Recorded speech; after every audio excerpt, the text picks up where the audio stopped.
Hi guys, today we'll talk about how can you disable reverse notifications on your Robinhood app. So all you have to do, you just go down, click in this sign down here. So when you click on it, it's going to take you to your profile. Then all you have to do, just go above this sign, click on it. So then it's going to take you to this list. Then all you have to do, just click here on settings. So then it's going to take you to next step here. Then all you have to do, just click on notifications and messages. Then you click here on push notifications here. So then it's going to take you to this list. Then you just go down here.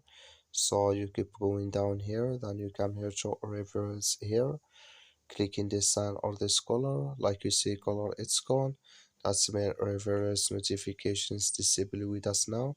That's all you have to do. Thank you for watching. Don't forget to support us by liking, subscribe.